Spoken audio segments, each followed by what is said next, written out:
आज की वीडियो में हम इंसेक्टिसाइड की टाइप्स और उनके मोड्स ऑफ एक्शन के बारे में बात करेंगे। तो ऑर्गेनोक्लोरीन इंसेक्टिसाइड्स ऐसी इंसेक्टिसाइड्स हैं जो कि न्यूरॉन्स को इफ़ेक्ट करती हैं और उनमें जो सोडियम पोटेशियम पंप है उसको इफ़ेक्ट करके सोडियम पोटेशियम इम्बैलेंस कॉज करती हैं, जिसकी वजह से नॉर्मल जो ट्रांसमिशन होती है नर्व इम्पल्सेस की वो पॉसिबल नहीं होती। कुछ organochlorines gamma amino butyric acid receptor जो है उसको इफ़ेक्ट करती हैं और इसकी वजह से क्लोराइड आयंस जो हैं वो न्यूरॉन्स के अंदर एंटर नहीं हो पाते, जिसके रिज़ल्ट में हाइपर एक्साइटेबल स्टेट हो जाती है और जिसकी वजह से आपके पास ट्रेमर्स और कन्वल्जन्स होते हैं और एंड रिज़ल्ट इसका पैरालिसिस होता है। ऑर्गेनोक्लोरीन्स बेसिकली ब्रॉड स्पेक्ट्रम इंसेक्टिसाइड्स हैं और इनको अब जो है वो मोस्टली जो है उनको they have been taken out of use नहीं किया जाता, क्योंकि अब जो है वो स्पेसिफिक इंसेक्टिसाइड्स जो हैं उनको प्रेफर किया जाता है। नेक्स्ट है ऑर्गेनोफॉस्फेट्स। ऑर्गेनोफॉस्फेट्स जो है ये एसिटाइल कोलिनेस्टेरेज एंजाइम जो है इसको इनहिबिट करते हैं, जिसकी वजह से जो न्यूरोमस्कुलर जंक्शन है वहाँ पे एसिटाइल कोलिन जो न्यूरोट्रांसमीटर है वो एक्यूमुलेट हो जाता है। एक्यूमुलेट होने की वजह से जो है वॉलंटरी मसल्स उनमें रैपिड ट्विचिंग होती है और इवेंचुअली पैरालिसिस हो जाता है। ये भी ब्रॉड रेंज इंसेक्टिसाइड्स हैं और ये जो है इंसेक्टिसाइड ये सबसे ज़्यादा टॉक्सिक होती है टू वर्टिब्रेट्स। ऑर्गेनोसल्फर इंसेक्टिसाइड्स ओविसिडल होती हैं, मीन्स के ये एग स्टेज जो है उसको किल करने के लिए यूज़ की जाती है और मोस्टली माइट्स के अगेंस्ट इसको यूज़ किया जाता है और बाकी जो ऑर्गेनिजम्स हैं उनके लिए ये लेस टॉक्सिक है। कार्बामेट इंसेक्टिसाइड्स भी एसिटाइल कोलिनेस्टेरेज एंजाइम को इनहिबिट करते हैं और इसके रिजल्ट में भी आपके पास जो इंसेक्ट है वो पैरालाइज हो जाता है। ये भी ब्रॉड स्पेक्ट्रम जो है टॉक्सिसिटी है इनकी, और ये कार्बामेट्स जो हैं ये फिश के लिए बहुत ज़्यादा टॉक्सिक हैं। फॉर्मेमिडीन इंसेक्टिसाइड्स जो हैं ये मोनोमाइन ऑक्सीडेज एंजाइम को इनहिबिट करते हैं। Monoamine oxidase enzyme basically neurotransmitters को डिग्रेड करता है। अब अगर ये एंजाइम इनहिबिट हो जाता है तो न्यूरोट्रांसमीटर्स की एक्यूमुलेशन हो जाती है, जिसकी वजह से इंसेक्ट जो है वो क्विसेंट हो जाता है, इनएक्टिव हो जाता है और उसकी डेथ हो जाती है। और ये फॉर्मामिडीन्स जो है ये उन पेस्ट्स के अगेंस्ट यूज़ की जाती हैं जो कि ऑर्गेनोफॉस्फेट्स और कार्बामेट इंसेक्टिसाइड्स के अगेंस्ट इनके अंदर रेजिस्टेंस डेवलप हो चुकी होती है।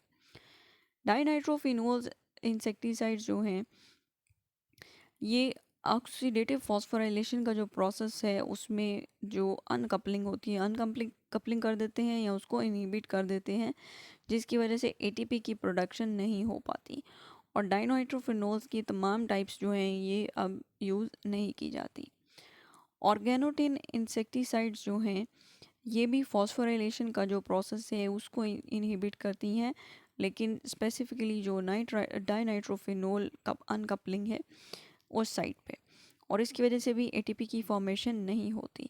इसको मोस्टली जो माइट पेस्ट्स हैं फ्रूट ट्रीज़ के ऊपर उनके लिए अगेंस्ट यूज़ किया जाता है और पहले इनको मोलस्क्स को किल करने के लिए भी यूज़ किया जाता था और ये एक्वेटिक लाइफ के लिए बहुत ज़्यादा टॉक्सिक हैं। पायरीथ्रॉइड्स इंसेक्टिसाइड्स जो हैं ये सोडियम चैनल्स जो हैं उनको ओपन रखते हैं। न्यूरोनल मेम्ब्रेन्स के अंदर जो सोडियम चैनल्स हैं उनको ओपन रखते हैं, जिसकी वजह से जो पेरिफेरल और सेंट्रल नर्वस सिस्टम है वो हाइपर एक्साइटेबल स्टेट में चला जाता है। इसके सिम्टम्स हमारे पास ट्रेमर्स हैं, incoordination, hyper activity and result is paralysis. और ये ज़्यादातर जो एग्रीकल्चरल इंसेक्ट पेस्ट्स हैं हमारे उनके लिए बहुत ज़्यादा इफ़ेक्टिव हैं उनके अगेंस्ट, और फिश के लिए ये बहुत ज़्यादा टॉक्सिक होते हैं। निकोटिनॉइड इंसेक्टिसाइड्स जो है ये भी सेंट्रल नर्वस सिस्टम के ऊपर इफ़ेक्ट करते हैं और जो पोस्ट साइनेप्टिक हमारे एसिटाइलकोलिन रिसेप्टर्स होते हैं उनकी ब्लॉकेज कॉज कर देते हैं।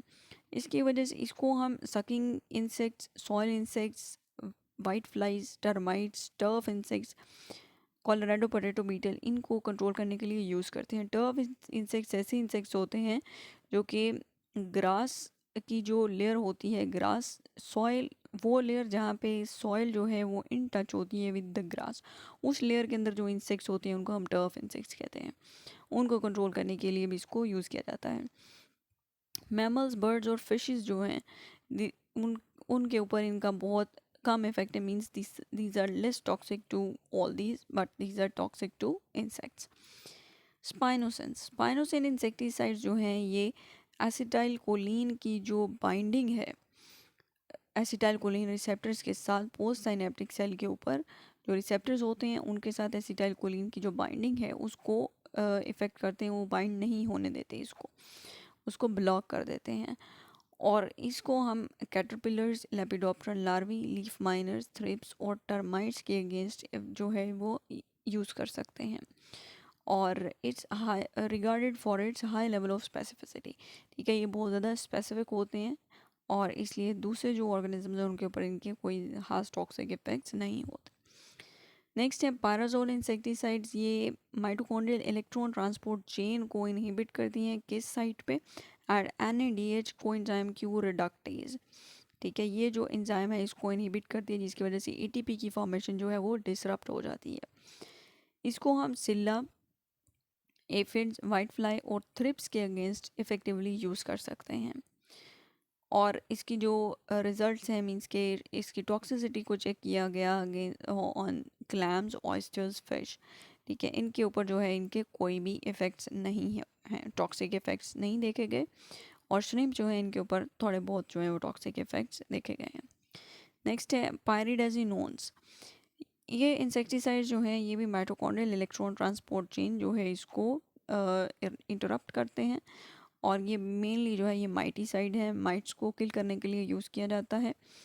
लेकिन जो एक्वेटिक आर्थ्रोपोड्स हैं और फिशेस हैं उन पे भी उनके लिए भी ये टॉक्सिक हैं।